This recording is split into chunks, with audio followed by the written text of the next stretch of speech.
Okay, guys, let's talk some more. So, a couple more comments that this is weak, Melissa. It's not weak at all, guys. When I was talking to the pastor, I had talked about hearing the sermon of reconciliation, and he's like, "That is a lot for what you've been through. Basically, that's a lot." I mean, he was like, he was encouraging me that not only did I make the right decision, but boy, that's a lot to do considering everything that has happened. So, what was I going to say? Yeah, it is a lot. It is a lot. So, but I said, well, it is easy when you do it through the Spirit. Basically, when you are a Christian and you're willing to follow God, it's not that hard. You just die to yourself, right? That's what we're called to do. We're called to die to ourselves. It's kind of hot in here. So, we're to die to ourselves. We are to follow God. And we are to rejoice, guys, when we are persecuted. We are to rejoice, for great is your reward in heaven. When people are being cruel to you and they don't like you because of their own hate. Their own hate. You don't take it personal. They have their own issues, their own mental health problems, basically. His mother, definitely.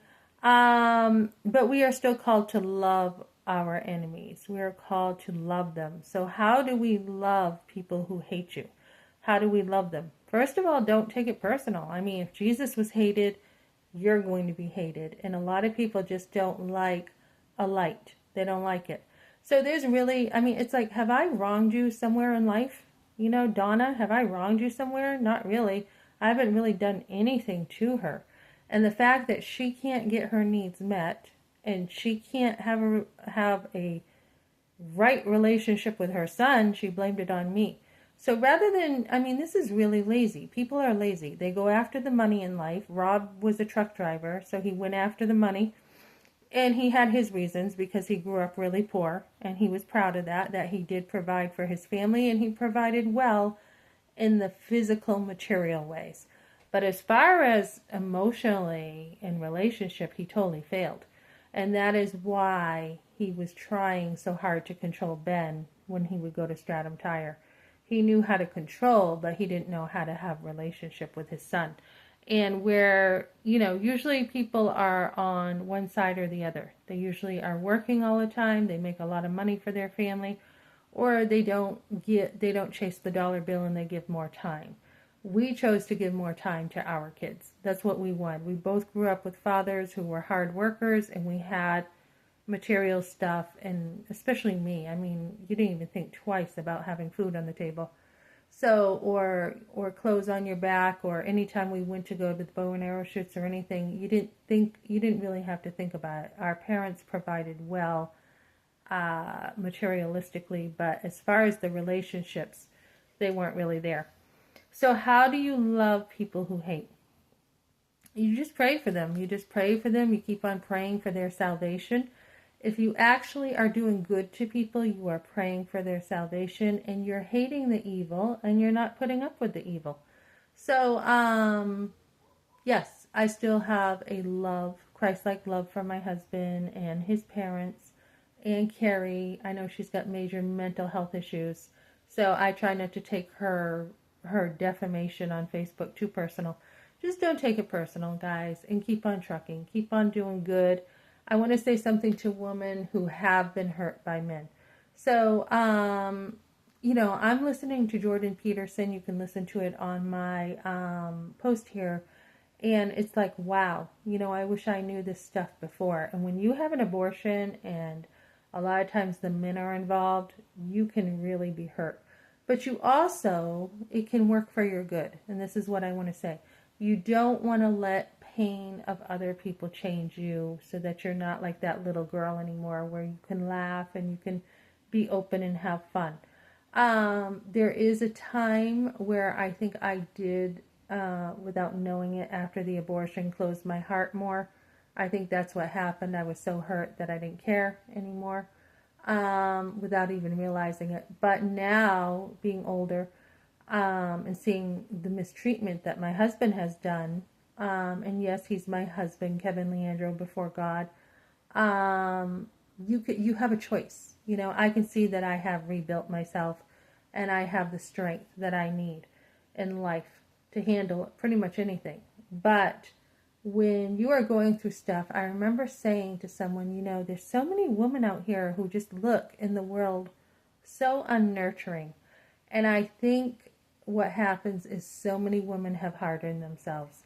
They have become women who have hated men because they've been hurt. They look like they're not soft anymore.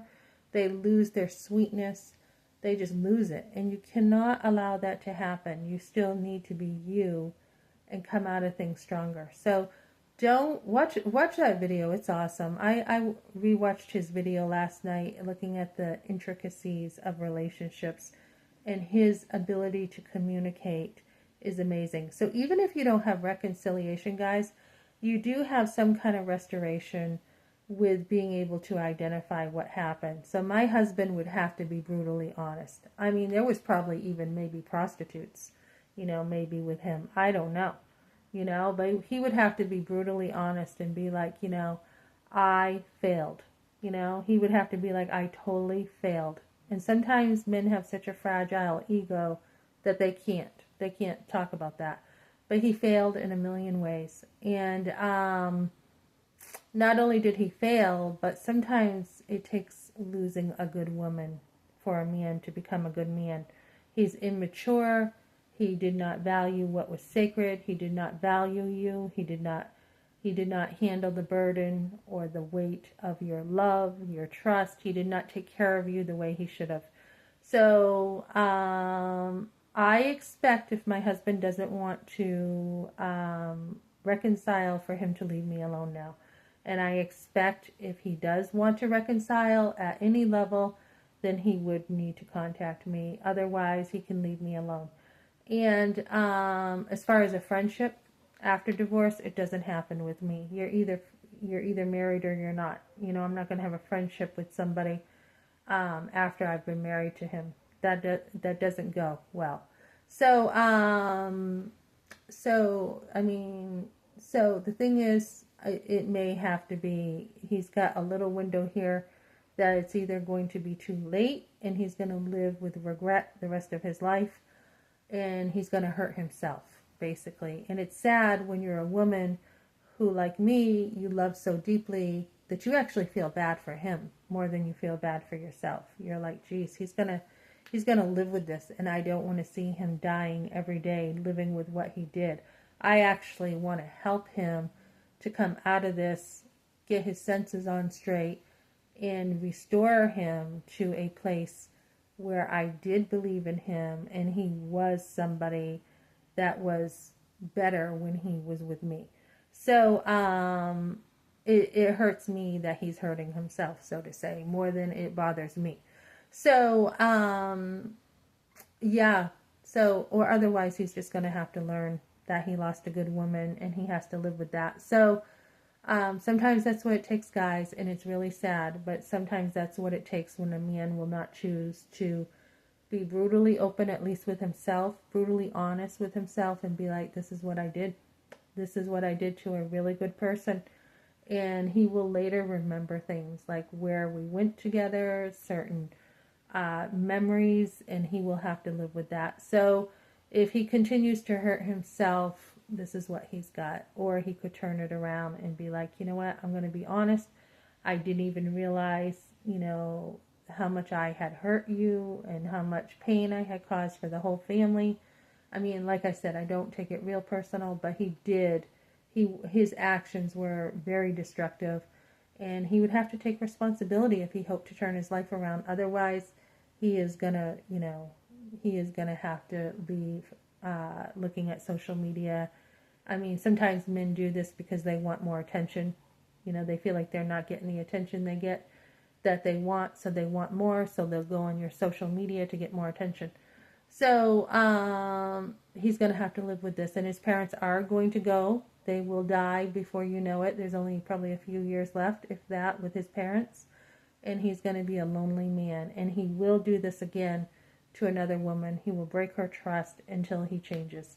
So, I mean, just woman as a pro-life mom and woman here and wife before God, don't allow the things in life to, to change you too much. I remember in my yearbook in high school, and I remember who wrote it too. She said, Mel, don't change.